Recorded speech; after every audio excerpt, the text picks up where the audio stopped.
Hey there riders, Moto Journo Kris here today, and I am testing out the KLR650 S for mcnews.com.au, so don't forget to go check out the written review on the website. But I thought I'd give you my video thoughts as well. Now, essentially speaking, the KLR650 is an old school tractor-like bike that got updated a couple of years ago. I've actually got a full review up on the regular model.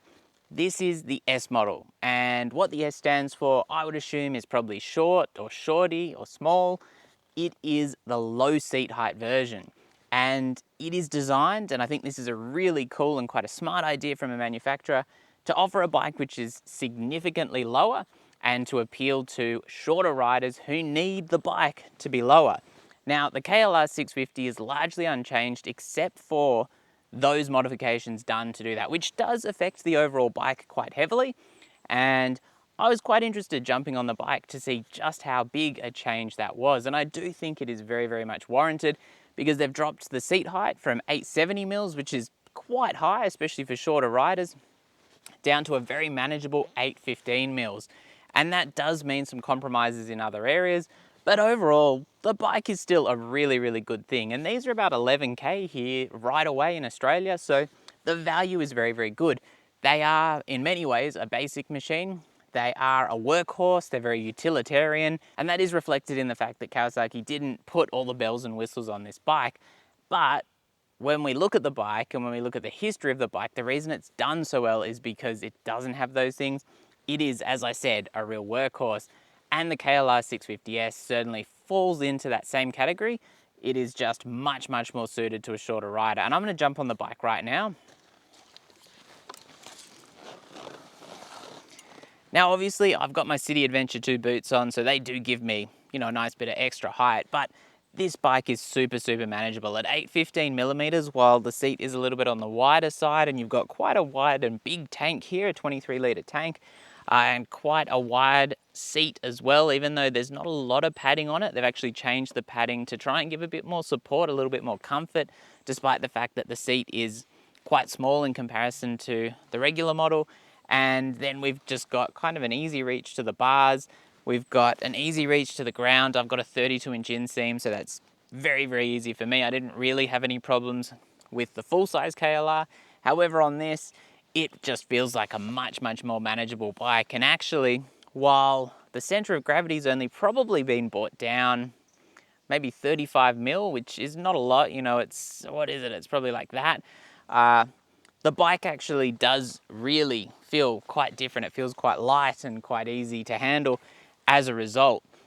Hugely wide bars here on the front. Those handguards are only plastic, so they do a really good job from wind, but they're not going to stop any kind of damage in a crash, so you do need to keep that in mind. You've got a dual position adjustable screen on the front. It is Allen key adjustable, so that does make it a little bit more fiddly than you might perhaps want. You've got just a very, very simple digital display. There is no tacho either, and it's only a 5-speed gearbox on this bike, which, it is what it is.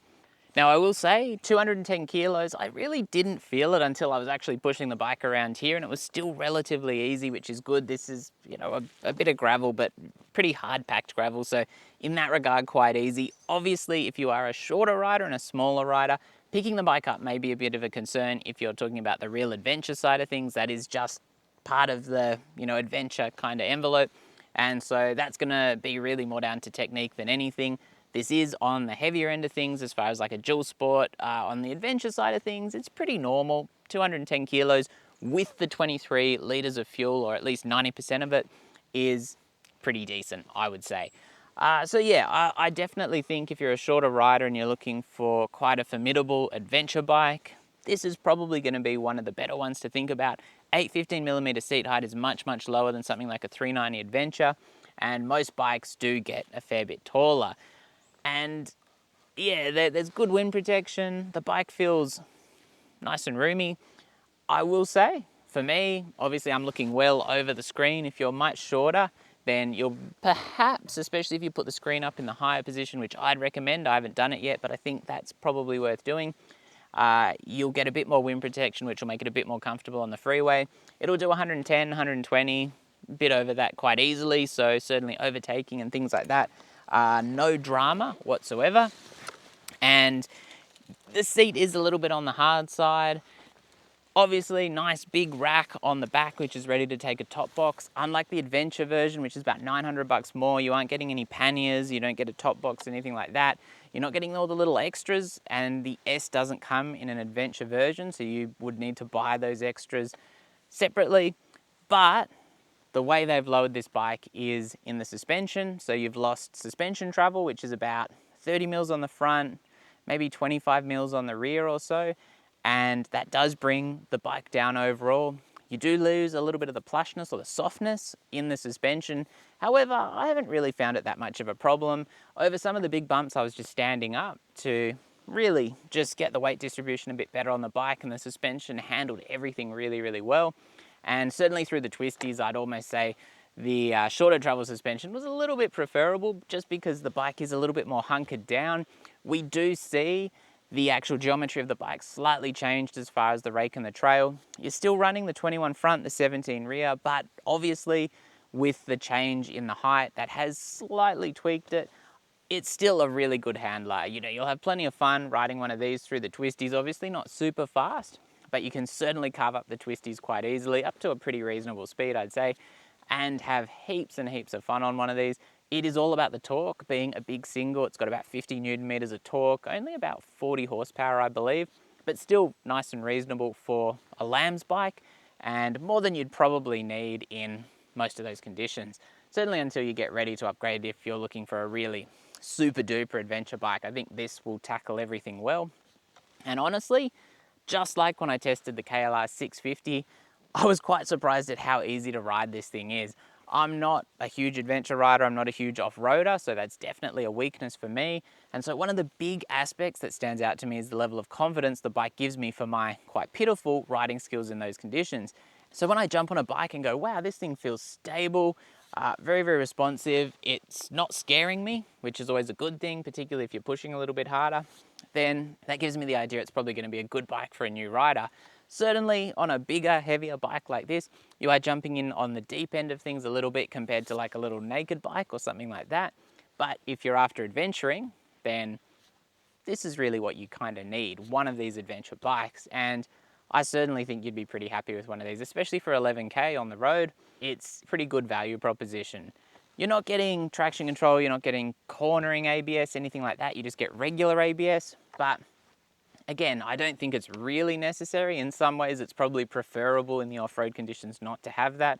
I haven't had a lot of issues with the ABS on this as far as the off-road use, but that's probably going to be something that's worthy of mention. I don't believe this has toggleable ABS.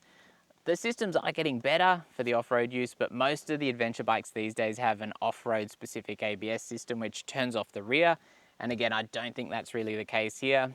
Whether that's a mistake, it's hard to say, because obviously I'd say KLR650 riders are a bit of a breed apart from the more mainstream adventure segment, because these are, again, it's you know, something along the lines of like a DR650, which obviously is a Suzuki, but basic workhorse adventure bike, really good reputation, and yeah, lots and lots of potential. As I said, the suspension, despite losing that travel, still a really nice setup. You've got a bit of adjustability, preload and rebound, I think, on the rear, so that is nice to see as well. Forks, non-adjustable, not that I can really complain.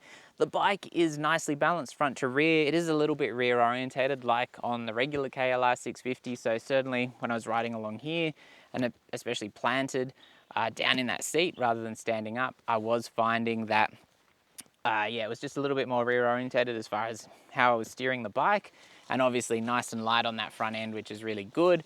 It does wander a little bit in street conditions at very, very low speeds if you're crawling along as far as that front end, but it's just because it's got such wide bars and obviously that 21-inch front, which comes into its own in the more off-road conditions, but is certainly probably not the first choice for most people on the road.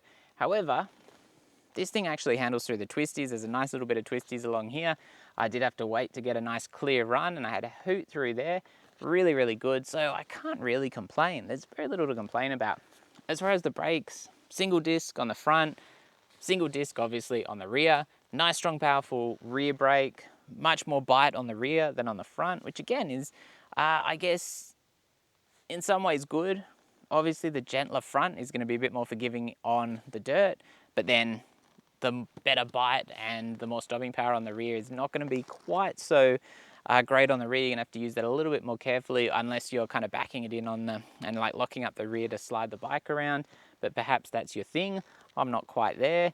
And yeah, I think it's a really cool option. And as I said, because there's a lot of challenges with lowering a bike and doing it properly, as a regular rider, you probably have to go to a suspension shop, you need to look at getting both ends done, you need to get the seat done.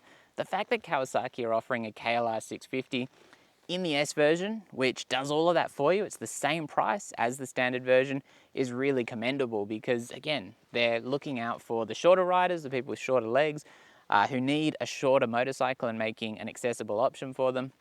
And in some ways, I guess it kind of makes a lot of sense to me, particularly in this segment, that manufacturers would take that kind of route or option as far as maybe offering a lowered standard bike where they can make sure the suspension's still working really well within reason, and that the seat has been lowered and obviously shaved down without losing too much comfort. And as a result, you can just go into the showroom, buy it, hopefully for the same price, because that's really ideal, and you walk out of the showroom or right out of the showroom and be really happy with a nice, low, accessible, easy to ride bike. Certainly, I wouldn't contain this bike to being a lambs or beginner only machine. These things are a workhorse, as I said, people ride them around the world and things like that. So if you're a more experienced rider who doesn't mind the more basic kind of style machine, likes the big single and wants a thumper like this, and you're just a little bit on the shorter side, then, or shorter legged, I should say, because that's normally the more important point, then certainly one of these is probably going to be a great option if you like the idea of the KLR in the first place. If you got any questions, let me know down below. As always, stay safe out there. Do check out the written review at mcnews.com.au, and I'll be back soon. Thanks for watching.